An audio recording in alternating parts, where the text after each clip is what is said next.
Hey folks, I hope you're doing well. It sure has been a minute. I'm extremely glad to be putting this podcast into the world. Today I get to speak with Jay Stevens, a dear friend who in December 2023 walked Everest Base Camp, a trek that is about 53 kilometres in the incredible country of Nepal, starting in the town of Lukla. It has about 4,000 metres of uphill and about 1,700 metres of downhill along the 53 kilometres.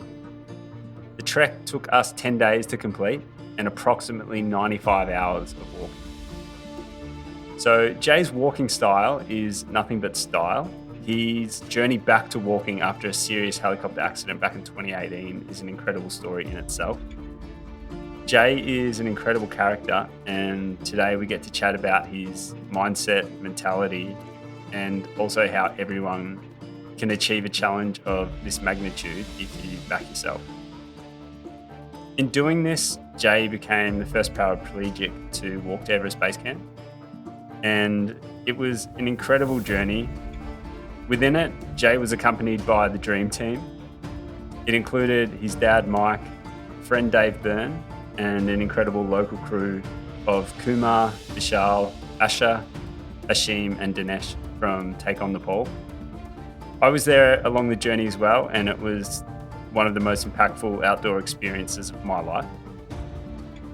I really hope you enjoy us deep diving into what the journey to this trek was all about and also the trek itself. Jay's an incredible person, someone I think we can all learn a hell of a lot from. And so I really hope you enjoy this conversation with Jay Stevens. You know, so since we got back from our trip, so many people have asked me about, oh, I saw that. You know, I've run some ultra distances, mate. Like I feel like within myself I've done some cool stuff. And not many people have asked me about it compared to how many people have asked me about walking with you to base camp. What's that all about? They obviously haven't heard our banter, and they probably would have tuned out fairly quickly. But I think I guess it's just a different one because if you get told you're not going to walk again, what is the only thing that you ever want to do? It's walk again. And I guess it's probably just can hit people on at that base human level, not walking again.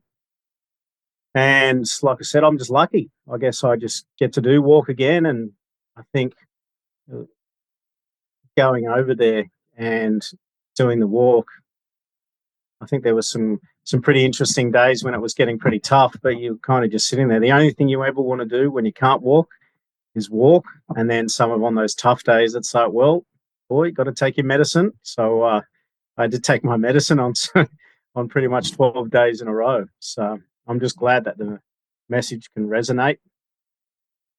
There's yeah, I was because obviously we hadn't met at all before the trip, and I get this call up and a month out, you know, from I don't even, I don't know what we'd call him, The our team Oracle is the Oracle.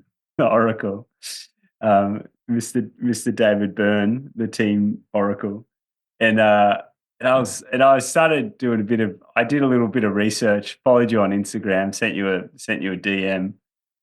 First blue tick, might I add? First person with a blue tick to follow. That was pretty big, very big. 10,000 followers. And by the way, it's got nothing to do with that. It's absolutely it's the biggest scam ever. And then I was like, I remember we would have been 30 minutes into the first day, maybe even 45 minutes into the first day, and I just was like, Jay, mate, just tell me why are we even here? Like, what are we even doing this for? Do you remember what your answer to that was? Oh. Was it near the. I think it might have been when we were having our coffee for the first day.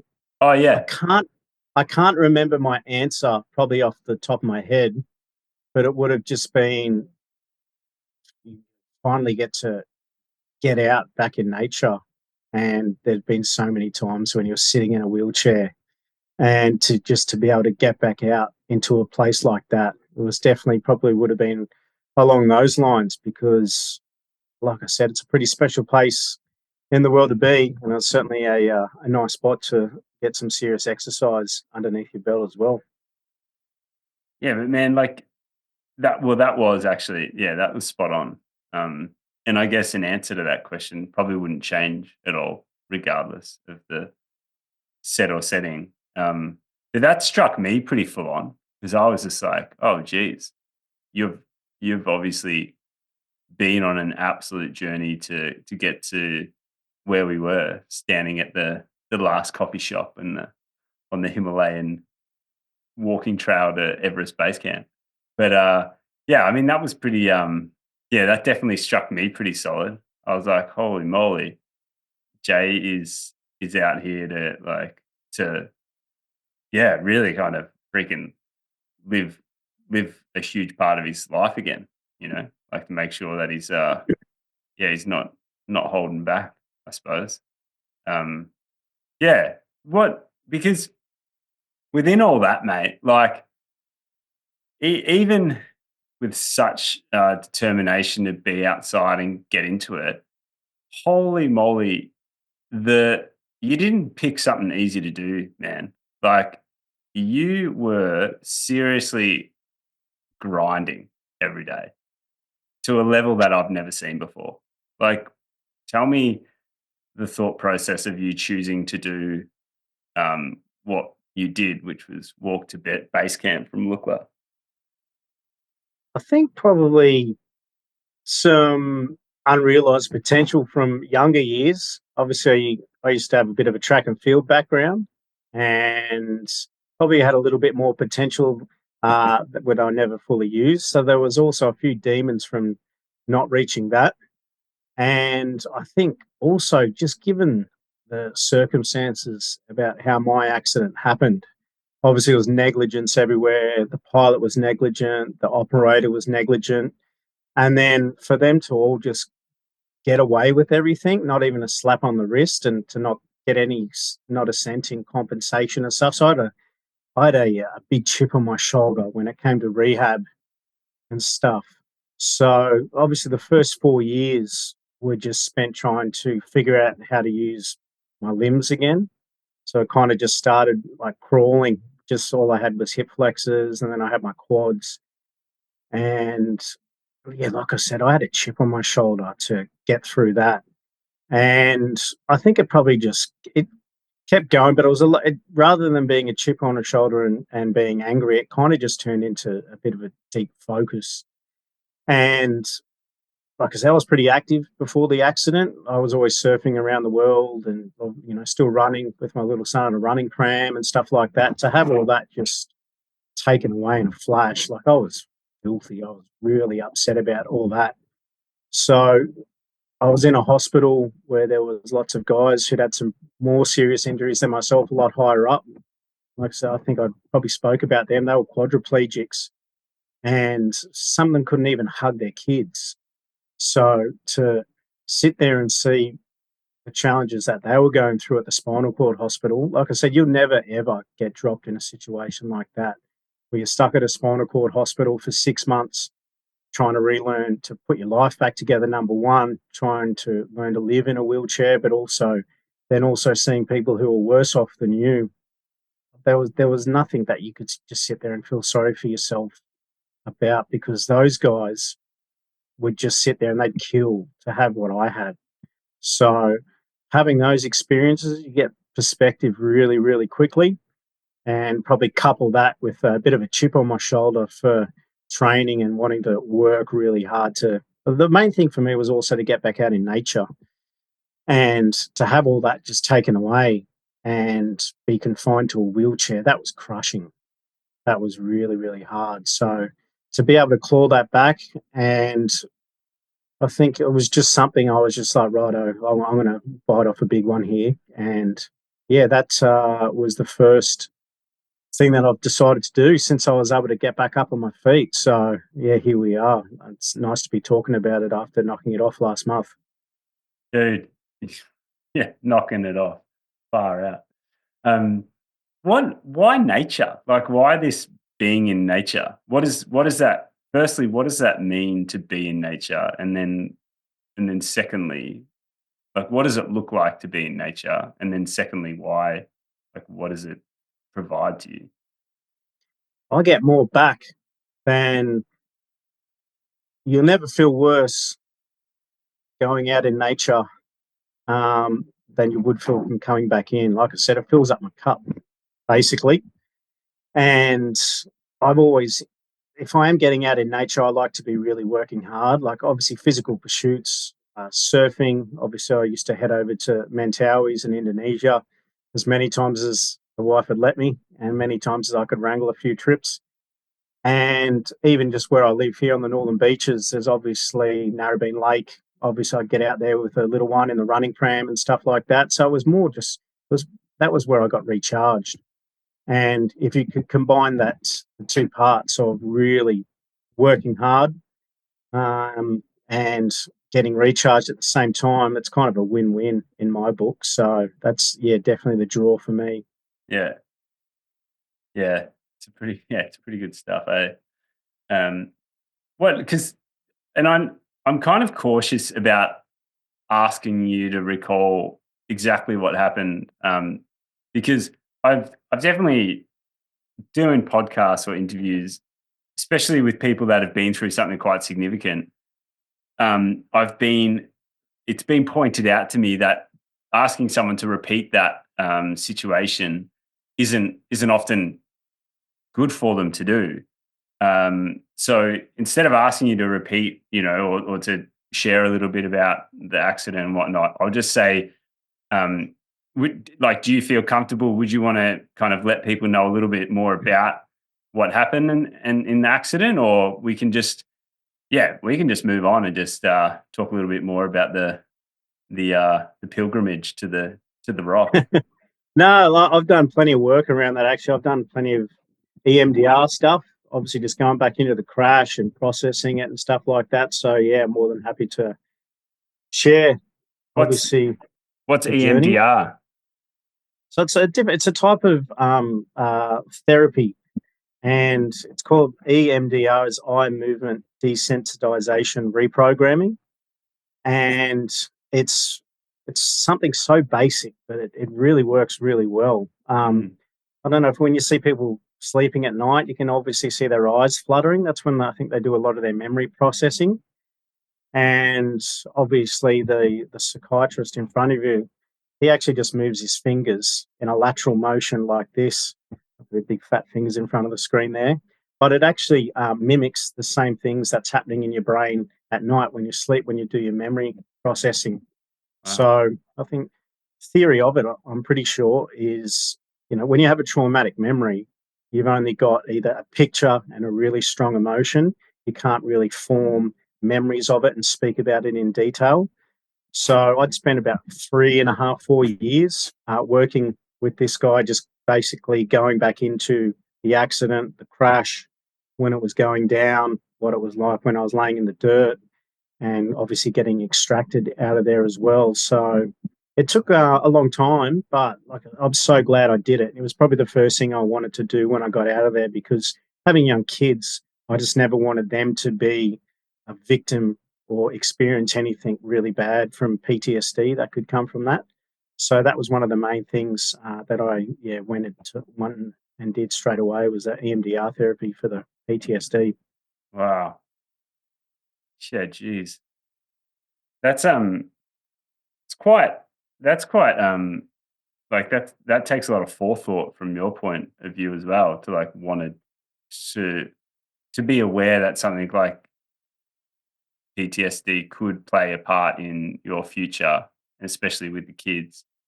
Um, to be aware that that could be the case, as opposed to, you know, um, trying to ignore it, or try to pretend like that you wouldn't be susceptible to that, or like anyone's susceptible to that. I suppose. Like, how did you have that awareness? Oh,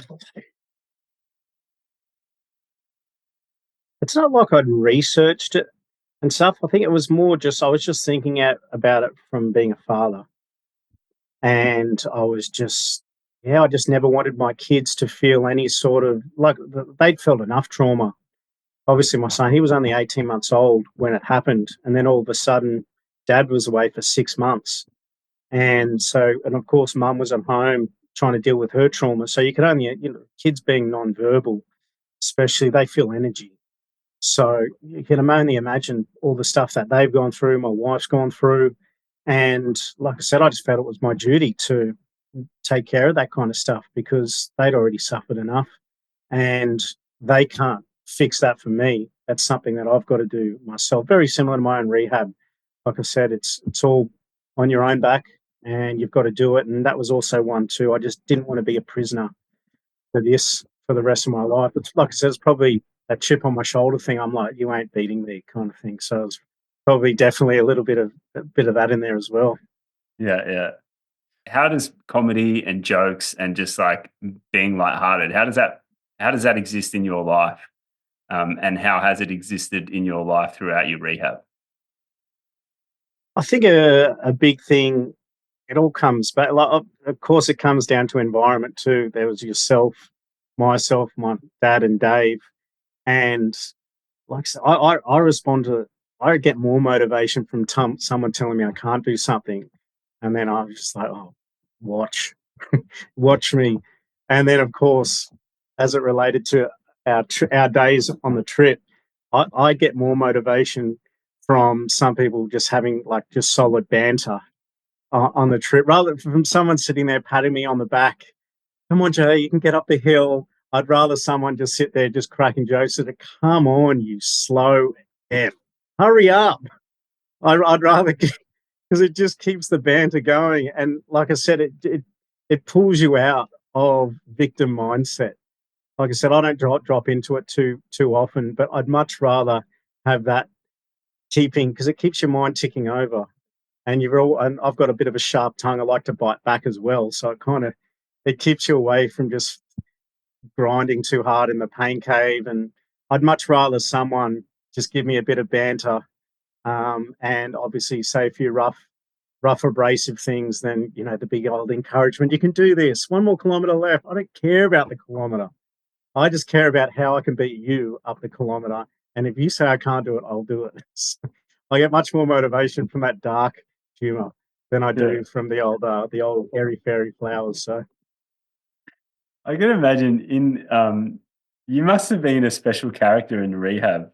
Like, I could imagine some of the people you would have worked with, they would have, because I had that moment of like, I honestly, there was times there where you were going up, say, like a set of stairs or and like something that was quite technical, quite challenging, and the the noises you were the making, noises.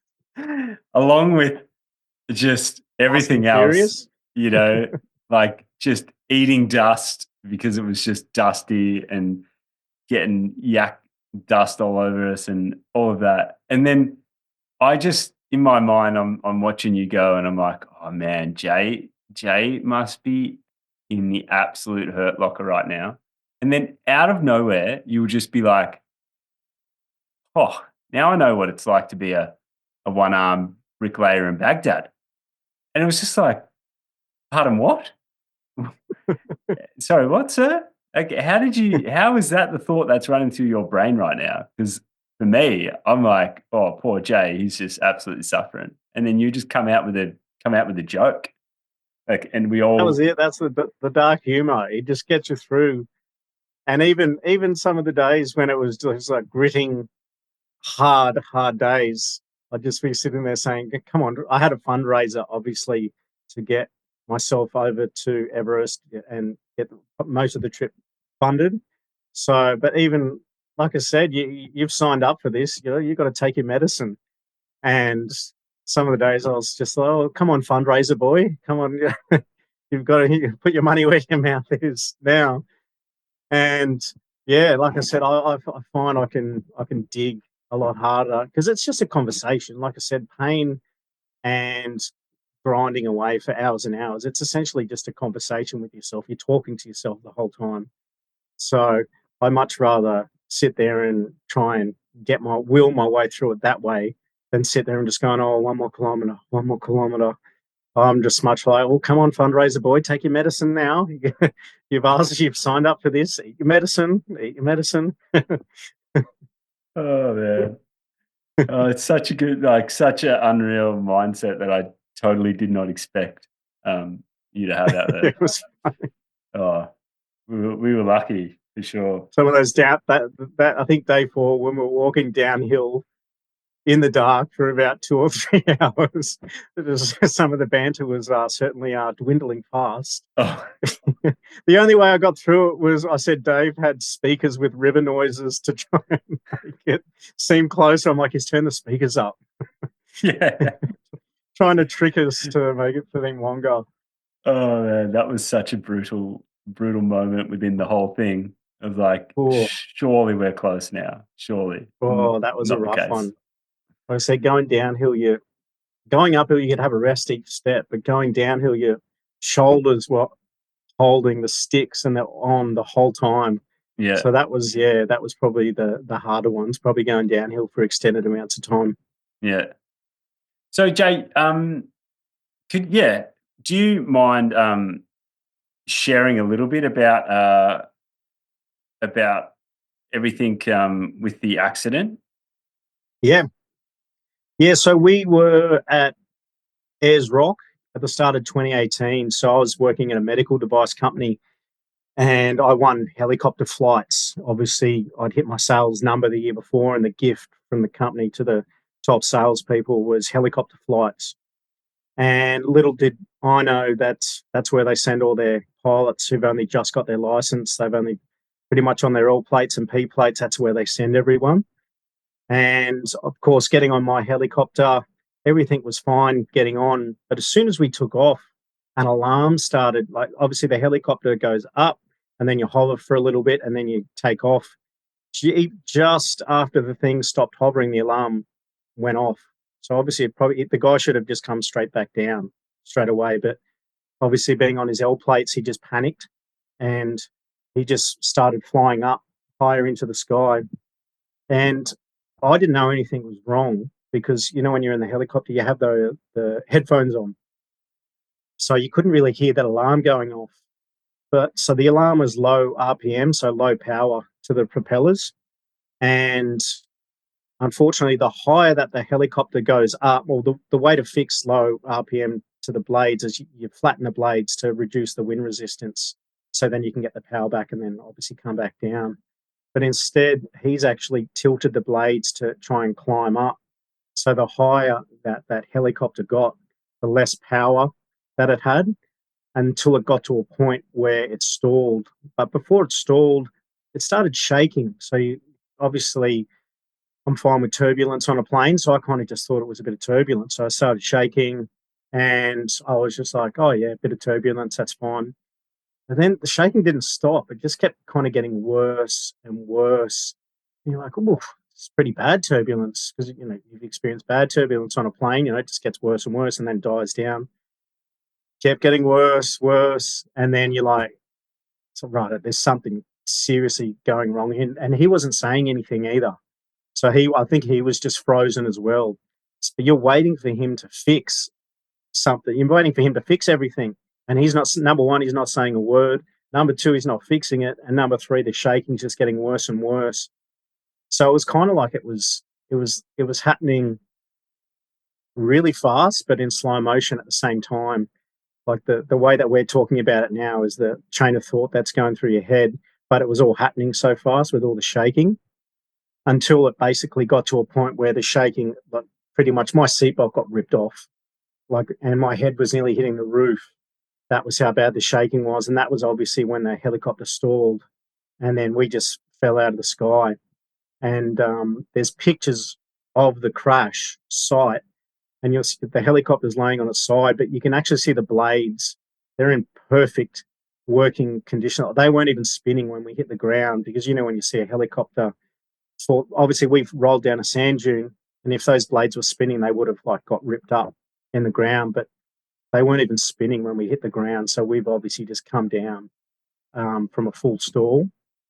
And luckily, the guy next to me, the pilot and I was sitting behind the pilot. we got it the worst. So we got the spinal cord injuries, and then it's rolled down the sand dune.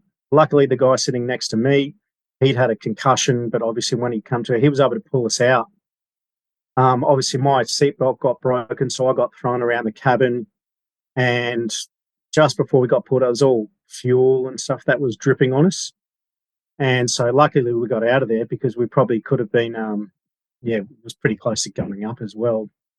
So yeah, he got us out. And then being outside on the dirt, that was probably the scariest part because you're sitting there. Number one, you can't. I broke nearly all my ribs. I broke my. Think of all the vertical force just going down through your body while you're just sitting. Obviously, broke my sternum, broke nearly all my ribs, broke my hip, and then of course the spinal cord injury at the back. There was a burst fracture, so all the force going down your spine, the weakest part, it just bursts out in your spinal cord. Just think of hitting a Jenga tower with a good old mallet and the just bursting out the back. That's obviously what happened to the spinal cord. And laying out in the dirt, so I could barely breathe. That was probably the hardest one. So you couldn't breathe because all your ribs were broken, and obviously you had bruising on your lungs. But then obviously I couldn't move either because spinal cord injury, and so you're laying there pretty much can't breathe, can't move, and not knowing if you're going to make it. So that was probably the scariest bit. And obviously the sun was going down. It was right at the end of the evening. So yeah, and it took them ages to come to us as well because there's no road access because we'd flown in over the terrain. It took them ages to get to us. Like a helicopter came out in about maybe 20 minutes or something. But they, when you probably at some of your ultra races, they have like the little lunchbox, the little blue square, the green square first aid kits. That's what they came out with. They came out with a little green square, little lunchbox, kids' lunchbox one. And my blood pressure was really low. So I wasn't allowed any pain relief or anything. So I was out there for about 4 hours with no pain relief. But then probably the kicker was there was thousands of ants crawling over you and there was snakes nearby as well. And obviously you can't get up and move to get them away. So I can laugh about it now. I wasn't laughing at the time, but like it was just a dog's breakfast out there. They were, number one, they were unprepared. There was negligence everywhere, and obviously the first aid setup out there they were just so underprepared. It was just unbelievable. Oh man, far out. That's just that paints a incredible picture of a pretty. Oh, it's pretty horrific, dude. What you are facing out there and what happened.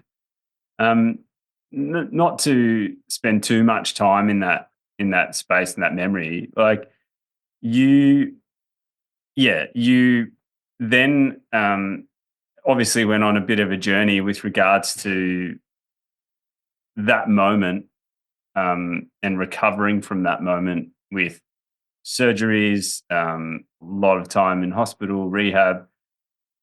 Can you tell us a little bit about that part of the ordeal? Yeah, I think obviously a positive, which I was able to a positive from the situation was that I was actually working in medical devices when it happened.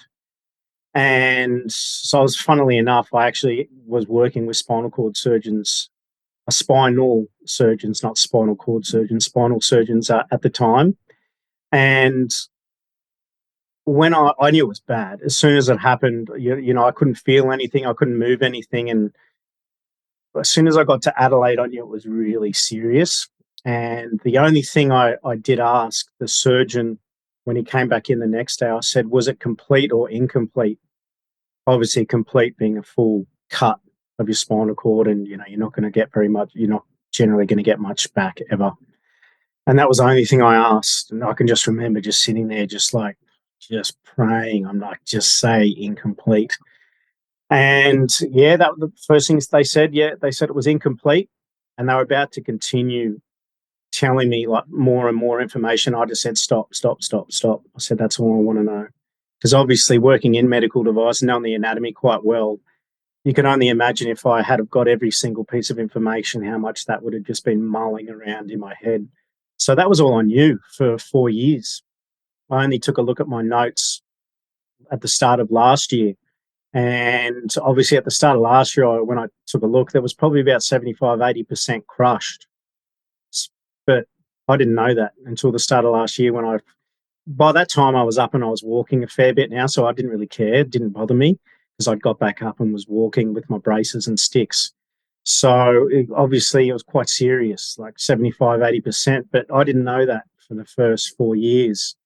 And I'm glad I didn't, because you could only imagine when things got tough to sit there, and that'd be the first thing that you'd always be.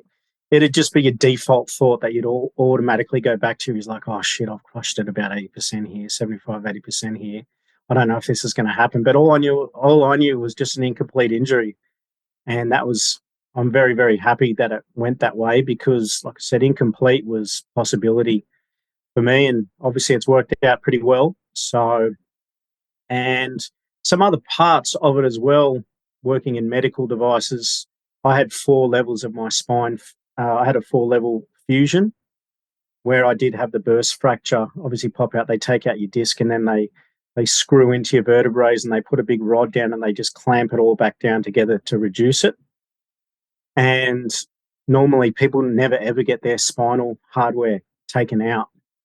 And as soon as I knew that it was all fused, the first thing I wanted to do was get it all taken out. But no one wants to do the surgery. Number one, there's no money in it. And number two, it's quite risky working around that site as well. But after I think it was about 15 months, so I think I got it out in about maybe May. Obviously, the accident happened in January 18. I got it taken out about May 19, and managed to find a surgeon who would take it out. And the first thing I noticed that when it was taken out was just there's no muscle there, because your back doesn't have to do anything when all the rods are just there, because it just keeps you stiff, keeps you upright. But I was getting heaps of acupuncture. I wanted to break up all that scar tissue that was there, and obviously the acupuncture. I used to see a 90-year-old Chinese guy who's got his own different way of doing things. He was just a human sewing machine, put it that way. And just every piece of scar tissue. Obviously, I got opened up downstairs where I broke my pelvis and that as well. And even downstairs, I had the sewing machine working down there as well, and also on my back.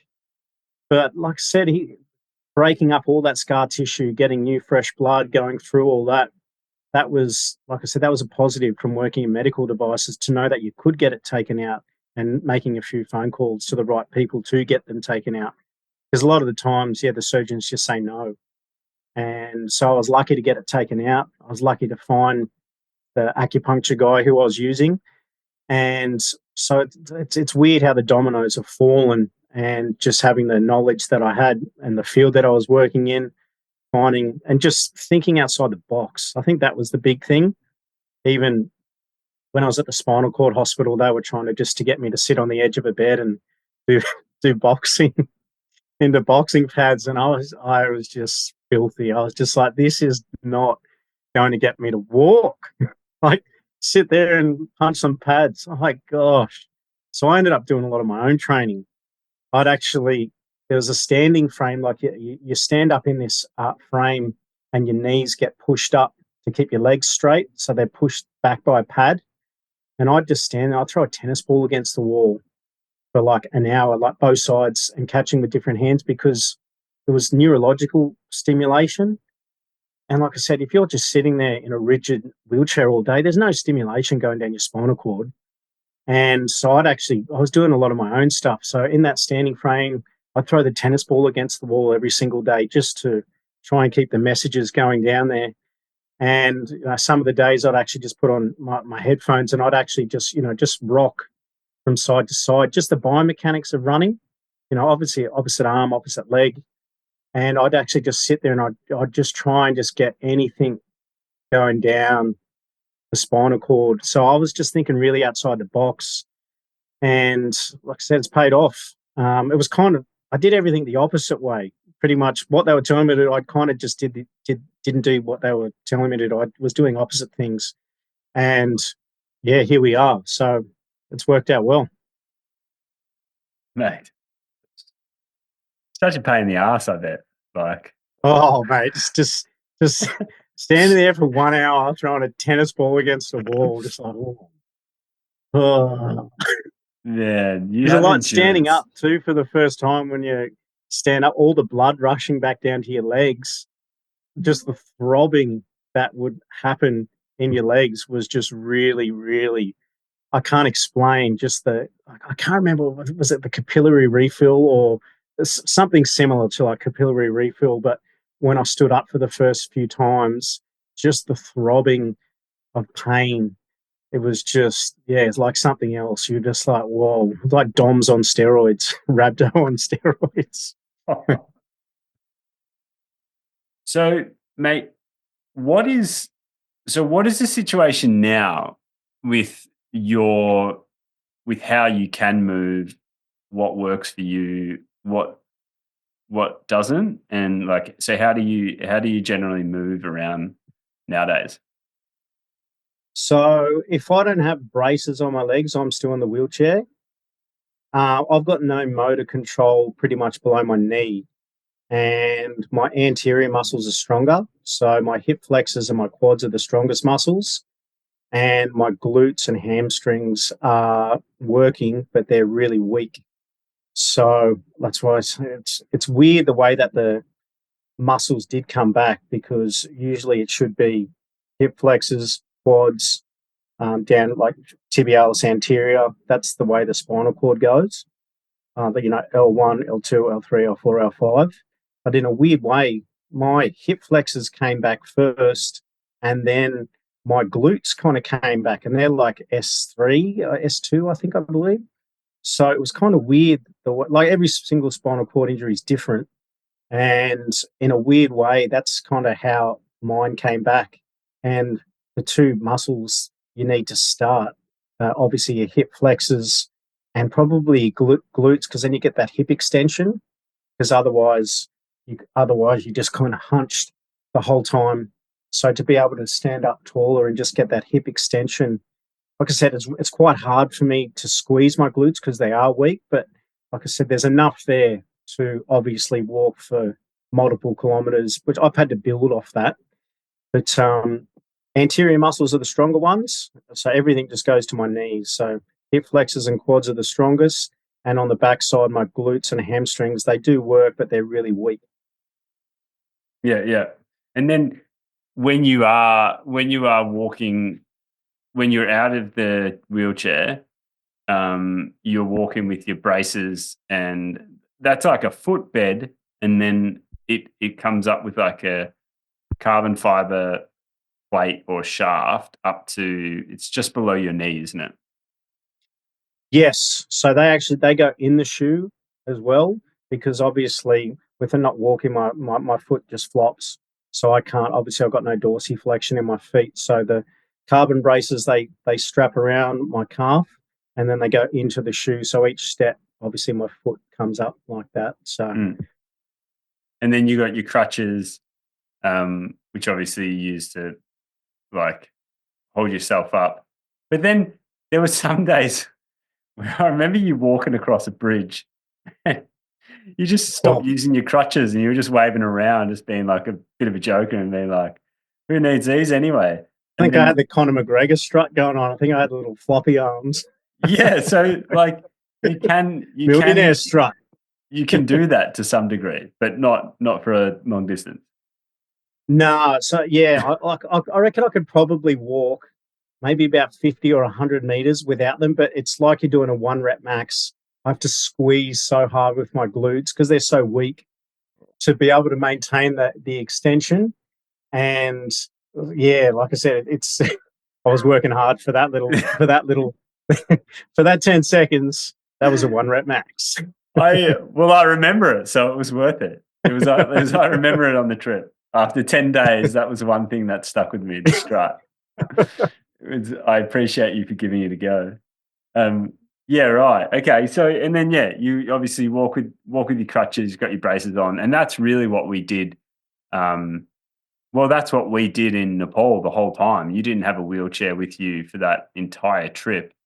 Was that was a How was that? Not having a wheelchair with you? Was that the longest time you've been without a wheelchair for quite a while? Or Yeah, I had my first. We went down to Melbourne for a wedding this year, just for a weekend. That's the first time I've never taken a wheelchair anywhere with me. And like I said, it's kind of like it's like a divorce, really, in a way. Like because it's something that's just so safety focused, and like I said, it's the only way you can get around. It's the only way I could get around for years. And yeah, like I said, it was just a little bit scary actually, because if I had an injury, like I said, you're stuck. And I think was it day three? We're looking at some of those mules going down the hill about that steep. I would have been laying on the thing backwards, just trying to like hold onto its tail. It was that steep. So it's just things like that that you just like, yeah, far out. But like I was anal. I was really surgical in particular with like putting my feet on steps the right way because, like I said, I couldn't get injured. I couldn't. mm, Um, I've had a few times when I've been training by myself, like plenty of falls, and it was just from getting sloppy and lazy. And that was just one thing I was really, really switched on about was just taking your time every single day because, like I said, one wrong step. Because if I roll my foot as well, because my feet are locked in those braces, and when I'm swinging my legs around, there's a lot of twisting that goes on at your knee ligaments as well. mm, So, like your MCL and sometimes your ACL, that they get a lot of stress put on them because when I can't bend my knee up like that. I have to swing it out wide because it's pretty much straight. I have to swing it around like a broomstick to swinging it out. So yeah, I just had to be really switched on and just do everything the right way. mm.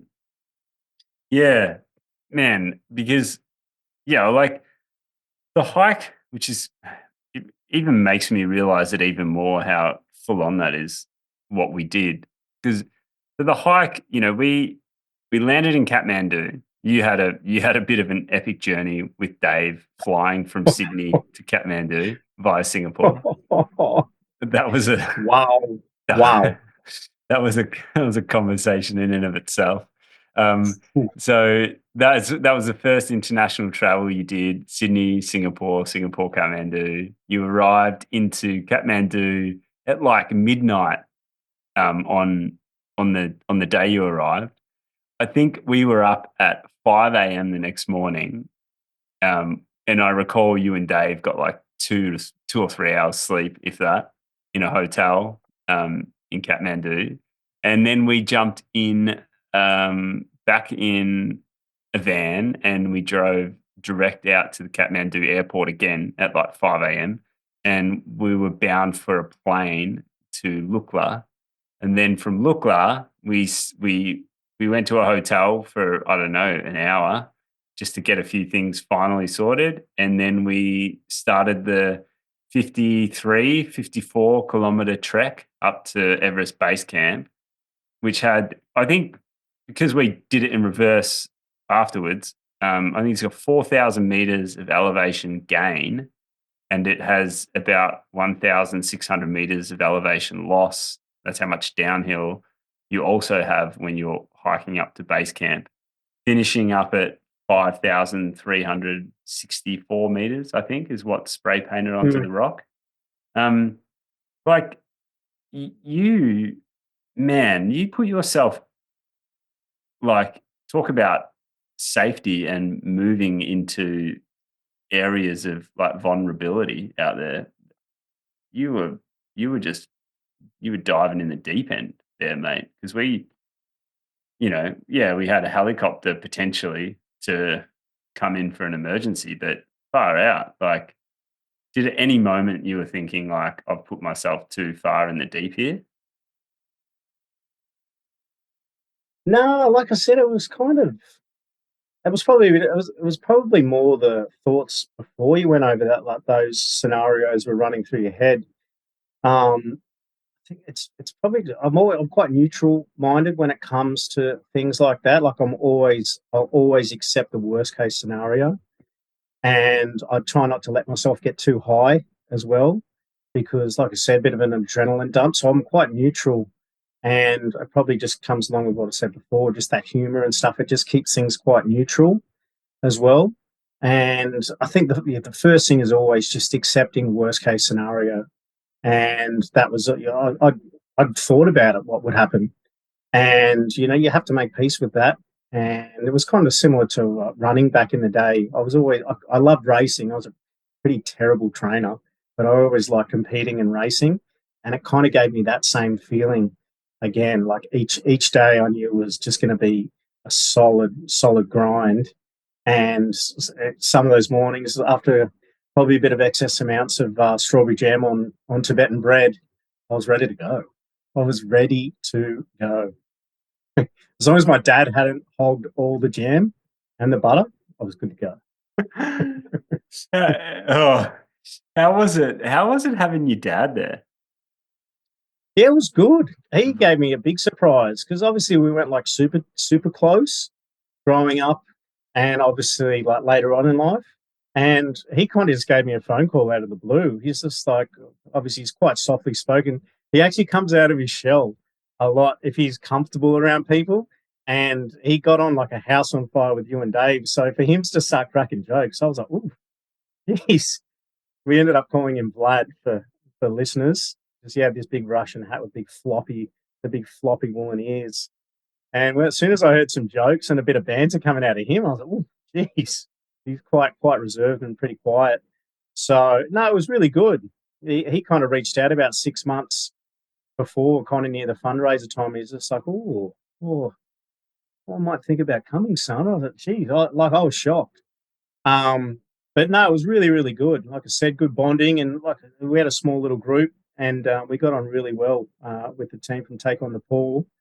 And yeah, like I said, it was really special, really good. Yeah. What do you like? How do you summarize? I mean, I try to summarize a few things from that trip, and I struggle. But how do you summarize the dream team, mate? Dream Team. It's just what was it? Just live action. It was always action. I don't. Every single time I'd have a race, you just get up. It's just live action. And like I said, the guys they take our bags. They take our bags up for a couple of hours and drop them at the town. When they came back, it was like an absolute party every time because you guys got a rest. And then when the boys are tagging in, I reckon I probably knew about 30 Nepalese sentences by the end because they'd always just be laughing. Obviously, they'd tag in and help out lifting my legs throughout the evening and afternoons and stuff. And like I said, it was just good energy. Yeah, And yeah, obviously, probably coming along with my Fast and Furious sound effects for every single hiss and puff and grunt when I was getting up the steps. It made for some good conversation and good evenings. yeah. I mean, so people get an understanding. There was yourself, obviously important person, part of the trip. There was your dad, Mike. There was Dave, who Dave. The Oracle, the Oracle. Apparently, he built the trek to Everest Base Camp and put the mountain there, and then he also came and helped us on the trip. Reared all the local wildlife there from a sanctuary, and he just dropped them in at certain spots along the trek for us to look at and him to talk about. there was there was yourself, there was Mike, there was Dave, there was me, and then we had part of our team as well. We also had the crew from Take on the Pole, and there was Kumar, there was Asha, there was Bishal, there was Ashim, and then there was Dinesh. So there was like a solid crew of us. What does that make it? That makes it Like a five. 10 pack, I think we were. Yeah, yeah. Hang on, no, that was nine, right? One, two, three, four, five. Yeah, there was a nine of us, and Yeah. yeah, like what a we call it the dream team because I mean, why wouldn't you if no one's going to argue? And so, and it just those guys and how they were so caring throughout the whole Mm, trip. Like it was a battle to try and it was a battle to share the load with those guys sometimes. Like you really had to mm, enforce that you're like, no, I want to carry this bag, so please give it to me. Or like I'm not giving yeah. it to you. And no, like you need a break. I'm gonna help Jay for like, the next couple of the next 10 minutes. You chill out, like sub out. Dave was 2 minutes. Yeah, Dave was a bit less. Dave often wandered off a lot when the boys arrived. But man, that like even that was just it's such a special memory for me anyway, and I'm sure yourself, because yeah, the way those lads helped us out, I just don't know how far we would have got. We would have got to that first coffee shop and just been like, I think we're good here, mate. Just tears. But yeah, no, like I said, the energy was good. Like I'm gathering it was something very different for them as well, probably from a normal tour for them. So, like I said, yeah, it was just good banter all around.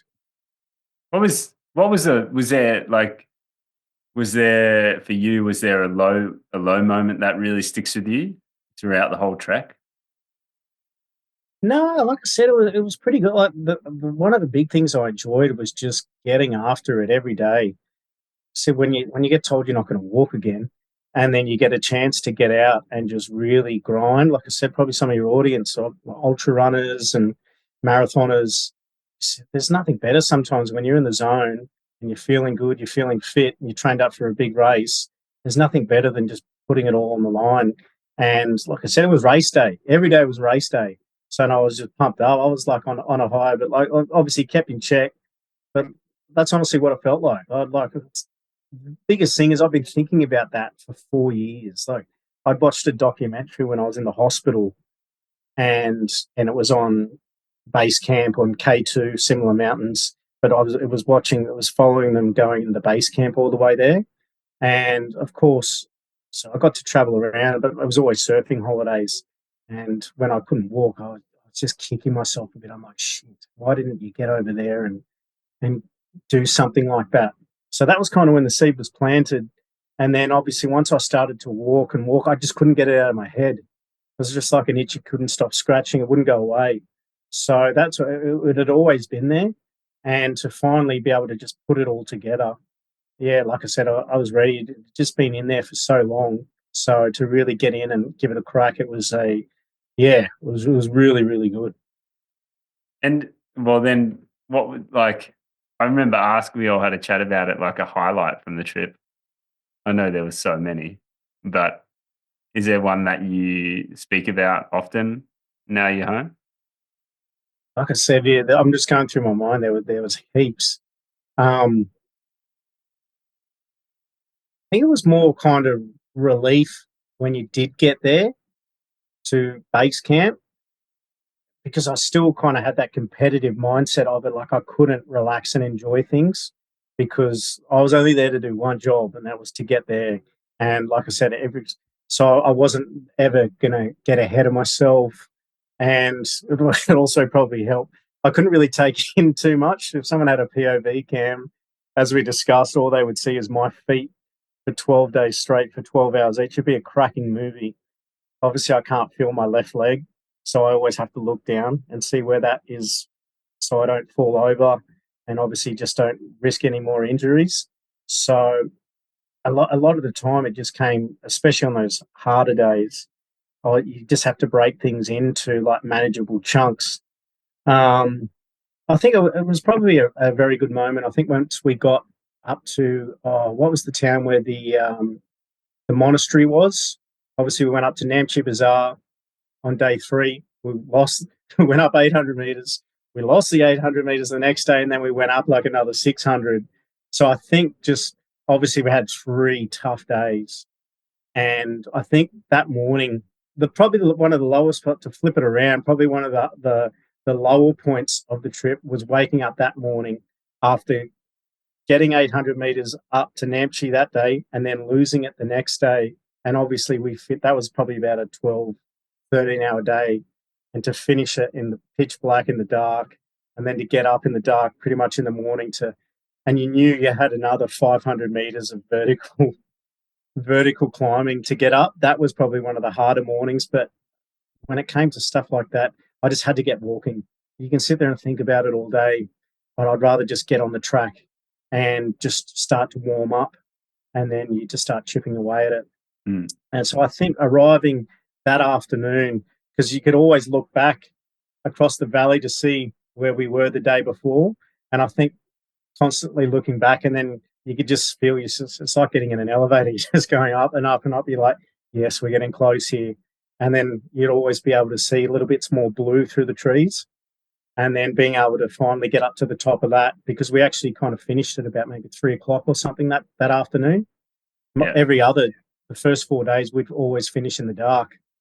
And so I think that afternoon we finally just got to finish at a reasonable hour, and you just kind of got to sit down and just really relax for a bit. So yeah, that was definitely probably one of the highlights, I think, of the trip as well.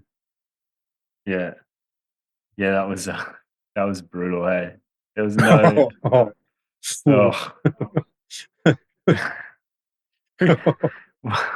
I just Oh, yeah, even hearing about that, I was like, "What? Hang on, we just gained all that altitude. Now we're gonna lose it, and then we have to gain it again?" Like, wow, who made this trail? What?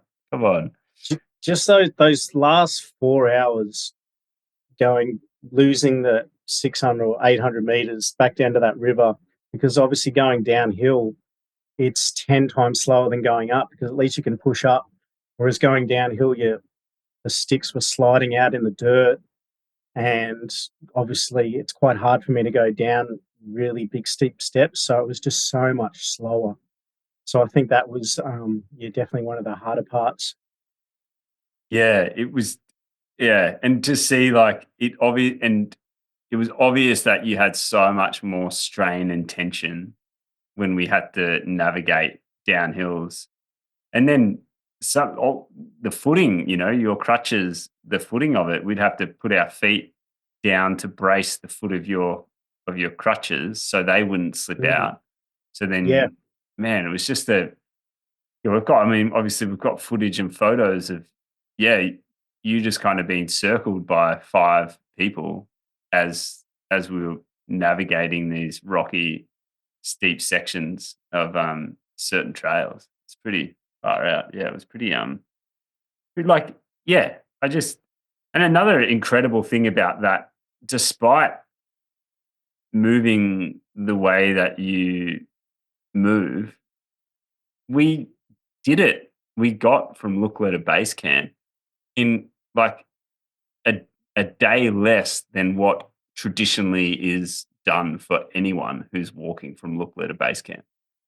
Like we didn't have acclimatization days where we didn't gain any distance or altitude. We every single day we moved along the trail, but like you did it in the same time it would take a person that didn't have to walk with braces and crutches on, which which is pretty freaking mad, mate. Like it's pretty awesome.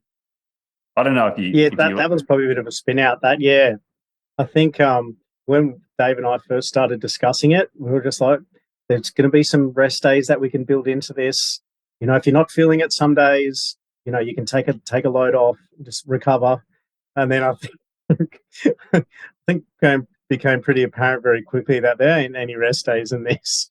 But I'd probably prefer it that way too, because I'd just go stir crazy just looking around on the rest days. I'd much rather, if I'm already in pain at the village, I'd rather just get walking and just get the blood flowing through my legs. And mm, then after a while, you get into a rhythm anyway. So, yeah, like I said, it's still a bit of a weird one to compute that it was only about a day less. But yeah, like I said, slow and steady, we managed to get it done. yeah. Does and how's the celebrity status coming back to Australia been?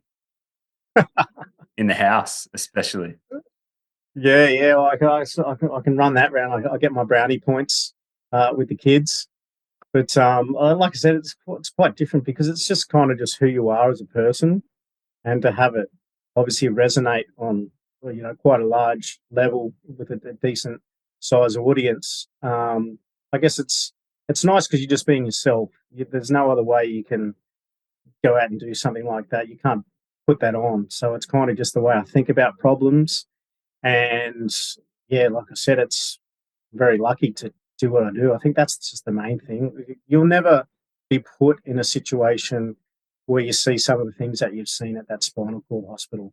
Yeah. So to be able to get out and do stuff like this, if that comes with it, but as long as you're helping people, that's just the main thing that I'm very happy with. Obviously, if it can be a message that can help people, win-win. So tell me, because we chatted on the phone during the week, and I was like, "Oh, Jay, yeah. So it's how you going, like, etc. etc." And then you said, "Oh, I just finished my first training session, and this was on a Tuesday, and you finished your first swimming training session because then you had to go and swim 3K on the weekend. So how was that like? Which blew my mind because I don't think I could swim 3K, and especially not off one training session. How was that compared to walking a base camp? Oh, yeah, there's caught in a bit of a current out there yesterday when I was just looked like you were just treading water because you can always look down at there was a really clear visibility, and I was just like, I'm not moving here. But I think, yeah, like I said, just slow and steady with the ocean swimming. I've always kind of been a stronger swimmer, but yeah, a little bit more training probably would have helped a little bit. But like I said, it's very similar to your long days on base camp. You just got to break it down into chunks. And yeah, lucky I was able to get it done. So it was about 3K swim. Did you just do you because you don't have the buoyancy of your legs or any like how does that work? You just full dragging yourself through the water the whole time? So I used to swim because I've got a little bit of my hips and my quads now. I can kind of straighten my legs a little bit, but they still kind of drop down a little bit. So there is drag. So your body's kind of in like a slight little V, like they are dragging like Yeah, that. yeah. So you are a lot slower. But like I said, it's kind of like I just love a bit of a challenge. And it's like I said, it's take your medicine. You've signed up for this. You've just got to take your medicine. And that was another time where I had to take my medicine. So yeah, like I said, I was lucky to finish it. And yeah, Man. Um, well, dude, look, yeah, I mean, it's so hard to try and speak about everything that went down over 10 days in Nepal, on that, that walk to base camp. Um, and I'm sure that we've left a lot out, but like, is there anything else that you want to share or you want to speak about through that experience? hmm. I think I think probably just the big thing. It was knowing because I was stuck in a system that was so entrenched in medical models, insurance companies, physios who weren't even physios anymore. They were business operators. Like I said, I was the whole journey, I was fighting for certain devices, certain trainings, certain muscle stimulator machines and stuff. And yeah, not many people were doing a lot of the things in the training space that I was wanting to do. So I was just combing through different training strategies, different methodologies, and a lot of the stuff. One of the main ones was a guy who I learned off. Was I did a breath hold course for surfing big waves, and he actually works with Mick Fanning and a lot of other surfers. And a lot of the stuff he does, it's kind of multidisciplinary. So he's got guys balancing on Swiss balls while throwing tennis balls at them at the same time. So really, it's kind of like neurological stimulation and neurological stimulation while under fatigue. So he'll get the person to do some really high anaerobic threshold stuff, and then he'll get them like against a wall like trying to dodge balls. And so it's kind of just, I was really looking into stuff like that because I wasn't going to learn to walk again by sitting on the edge of a bed boxing little pads. I was going to learn to walk again by maintaining stimulation down my spinal cord and nervous system. So that was obviously what led me to throwing my tennis balls against the wall for an hour every single day, and I'd also stand up and I'd also pretend that I was running and just like I said, shifting a lot of my weight from obviously one side to the other side.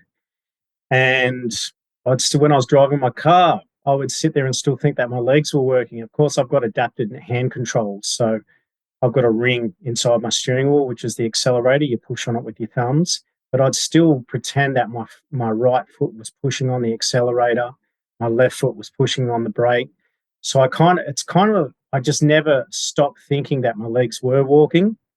Some people used to think I was a weirdo because I'd run. There's a 10-kilometer loop near my house at Narrabeen Lake, and I'd actually ride behind. I've got a little motorbike attachment that clips onto my wheelchair, and I'd ride behind people, and I'd still think that my legs were moving the same as them. So I would have looked like a full-on weirdo. But like I said, that was the length I was willing to go to get back up and walk again. And like I said, there's no manuals that says that that works. And so I guess it always just comes back to just backing yourself. And of course, that led to me getting all my hardware taken out against all the medical doctors, surgeons telling me I shouldn't get it out. And like I said, it slowly started picking up momentum. Obviously, it went from my hip flexors to my quads, my glutes started getting stronger. And obviously, just tapping in to, like I said, I had a chip on my shoulder with the training as well. That that dark side energy, I was tapping into that too, because when I first got up walking, I could only walk for like 20 meters, and it was like I'd been hit by a truck. It's like you'd done a 1K rep in 2 minutes 30 seconds. So just the neurological fatigue with that, also coupled with the musculoskeletal fatigue. Like I said, motivation. You're not waking up with motivation to do that stuff. You're tapping into something. Obviously, you're tapping into stuff from your past, some failures, some traumas, and it was just, it was probably just came back to that unshakable self belief, which led to me doing those things. And like I said, I always got really annoyed because I felt confined in a system which was so focused on evidence based practices, insurance companies, what they're going to fund, and that's why I ended up just doing a lot of the stuff all by myself. And so, yeah, I think the main message was just back yourself to the end of the earth. And like I said, here we are 6 years later. And last month, we obviously got to have a pretty special time. And by backing yourself the whole way through, here we are at the top of Mount Everest Base Camp. So, yeah, that'd certainly be the message. It's to, like I said, when you are faced with adversity and stuff, there's only other people can't pull you out of it, especially a spinal cord injury. No one can do the training for you. No one can make you think a certain way. Well, they can make you think a certain way, but it's up to you to keep thinking that way every single day, even when you are struggling. So it's just self belief, and then just really just going throwing everything at it was certainly, I think, the main message to give to people who are listening.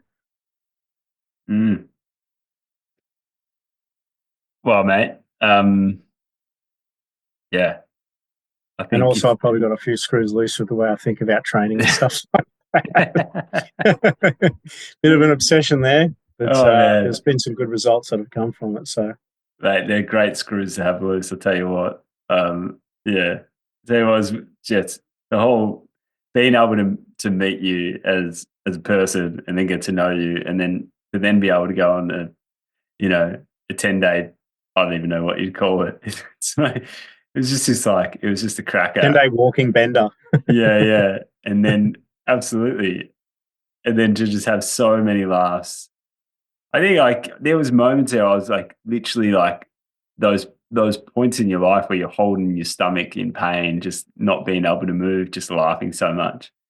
And yeah, man, like you just just a great example of a human that that the world needs to get to know, I think. And yeah, I don't want to ruin the conversation by speaking about the the toilet seat that we carried all the way from Lukla up to Everest Base Camp for you. It But certainly got christened before I got to christen it. but Oh, so but it's one thing that Dave asked me to speak about, which I'm already regretting mentioning it. But just so you remember, mate, we carried that toilet seat all the way for you, mate. We didn't want you we didn't want you going to the extra length of using a squat toilet during the evenings for your things. Some other people didn't want me to go to lengths of using it as well. They managed to use it before I did. Communal Fuck. living, mate. Communal living. No, that's what I was there to provide. I'm glad some other people got to use it before I did. Got to sit high for their for their for their morning morning session. Yes, morning movement. Mate, thanks so much, Jay. What is next, man? Please tell me what's next. Please tell me I've got an invite. You got an invite. It'll probably be about a month. It's going to be 32 Ks from Palm Beach in Sydney to Manly. So it'll be about 32 Ks. And it's my first attempt at getting in the, it's ultra space for me because it'll take me about probably 20 hours. So looking forward to getting involved in that. So I'm looking to probably do that in about a month. It'll be about 32 Ks and pretty hilly on the northern beaches here. But yeah, definitely want to get in that pain cave again, but also like drag it out a bit longer this time. So Wow. probably be about 20 hours worth, I think. Yeah, solid, dude. Yeah, So that, and out, then man. there'll be something bigger, maybe Kilimanjaro a little bit later on. But yeah, it was the 3K swim on the weekend, and now, yeah, I definitely want to get that 32 Ks under the belt, and it'll probably be a marathon distance after that. Like I said, I've got the bug now for the ultra stuff, except it's called ultra slow walking. Ultra slow walking for an ultra long time. I don't think anyone's going to be upset for you claiming that. All right, no one's going to be up in arms about you calling it an ultra. Well, thanks, mate. Thanks so much, Thanks for your time. Thanks for just going into a little bit more detail about things. Yeah, like I said, dude, you're a damn fun person to go on an expedition with. Very glad we got to turn our phones off for 10 days and just go hike in the hills. Yeah, mate, it was good. It was a good 12 days, good little trip, and look forward to doing another one soon.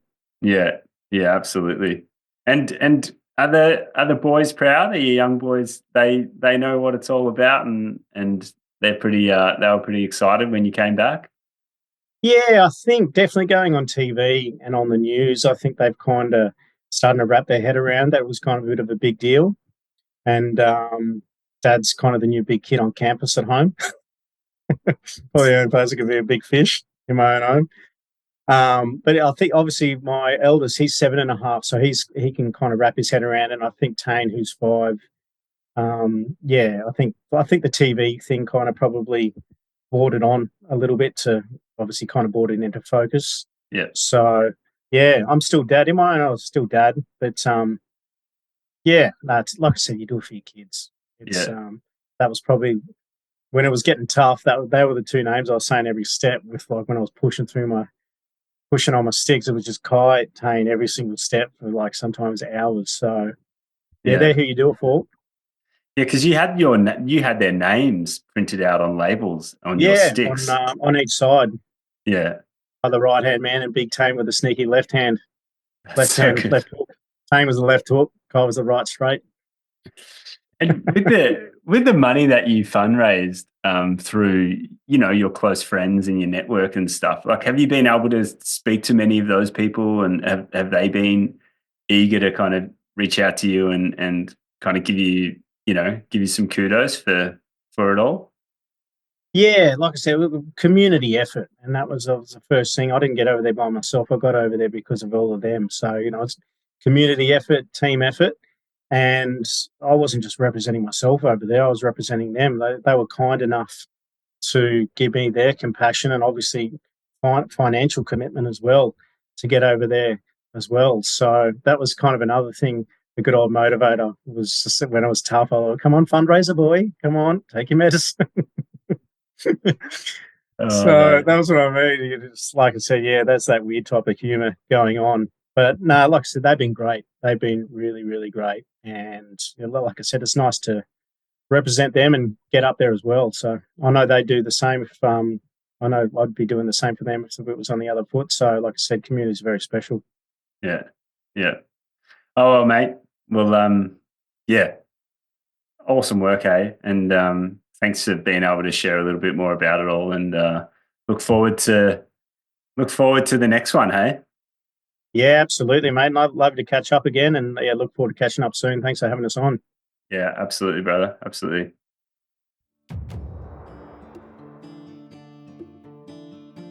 So, folks, I hope you enjoyed that chat with Jay. Pretty incredible dude. I hope it just sparked motivation within yourself and gave you a few different prisms to which you can look at yourself and your challenges through in life going forward. Thanks so much for listening. It's been great to put another podcast out there. I hope many more are to come. And I really appreciate you taking the time to have a listen. Thanks a lot, and ciao for now.